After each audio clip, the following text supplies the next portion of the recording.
ముఖ్యమంత్రి ఏ రకంగా నిర్ణయం తీసుకోమంటే ఆ రకంగా మన స్థానిక సంస్థలు నిర్ణయం తీసుకున్నాం. ఎటువంటి ఏంటంటే పార్టీ ఫిరాయిస్తే తన చట్టం ఉంటుంది కాబట్టి ఏదో ఒకటి రంగు మూసి నా 13 కూడా చూస్తున్నారు. అట్లేం లేదు. మనం ఇక్కడ రాజీనామా చేయాలి, చేరలేదు. అది ఎన్నోసార్లు చెప్పినాం. అందరం కలిసి పనిచేస్తున్నాం. ముఖ్యమంత్రి కలిసి పనిచేస్తున్నాం. ముఖ్యమంత్రి గారు కూడా రాజీనామా చేయమని ఇక్కడ సభ్యత్వం తీసుకోవాలి. ఎవరో కలిసి మంచిగా కలిసి పనిచేస్తే వాళ్ళకు అన్ని విధాలా వారు కూడా సహకరిస్తున్నారు. సో దీని మాత్రం మంచిగా మనకే పనులు తీసుకొస్తున్నారు. ఈ ఎస్సీకాలి రోడ్ అయితే నాకు అవతల నా ప్లాట్ ఉందా? ఇక సిమెంట్ రోడ్ అయితే అవతల నా ప్లాట్ ఉందా? లేకపోతే మా మైపాల్ రెడ్డికి ఉందా?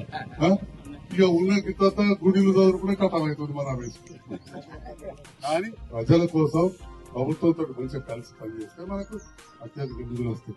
లేకపోతే రోలవ ప్రాజెక్టు నేను ఎంపీతో కలిసి పనిచేయకపోతే అది గట్లనే ఉంటుంది.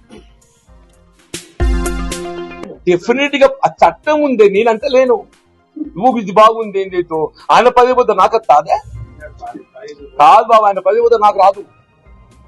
ఆయన పది పోతే నాకు రాదు. రాజ్యాంగం ఏం నిర్దేశిస్తుందో చర్చించుకుంటున్నాం. రాహుల్ గాంధీ గారు ఏం పేర్కొంటున్నో చర్చించుకుంటున్నాం.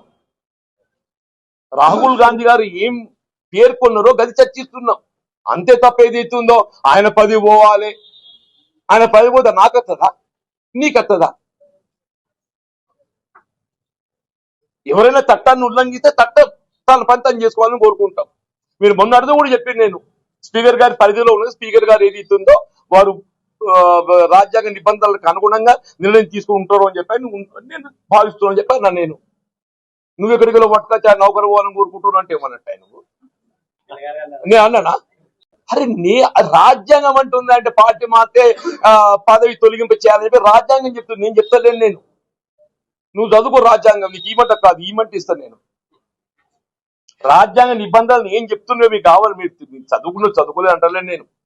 రాజకీయ నిబంధనలు ఏం చెప్తున్నాయో ఒకసారి గమనించండి. మీరు రాజకీయ నిబంధనలు చర్చిస్తున్నాం. మనం రాజకీయ నిబంధనలు కూడా చర్చించకూడదు. అంబేద్కర్ ఏదైతే ఉందో ఆయన చెప్పింది చదువుకోవాలి కానీ దాన్ని అమలు చేయొద్దు, ఆచరించద్దు అని చెప్పంటే దుర్గా ఊరుకుంటాడా? మా బండశంకర్ ఊరుకుంటాడా? అంటే అంబేద్కర్ అంటారు. ఇక మా అంబేద్కర్ చెప్పింది ఒక్కడు ఆచరిస్తాడు, మీరే మనుషులు అని చెప్పి అంటారు. అన్నారే ఎందుకు 14th ఏప్రిల్ లాగానే పోయి అంబేద్కర్ గారికి జయంతి చేసుకుంటాం? ఎందుకు వారి ఆలోచన విధానాన్ని గౌరవించి రూపొందించిన రాజ్యాంగాన్ని గౌరవించే కదనే. రూపొందించిన రాజ్యాంగాన్ని గౌరవించే. నువ్వేమంటావు? గౌరవించాలంటావా వద్దంటావా? నువ్వేమంటావు చెప్పు ఇప్పుడు.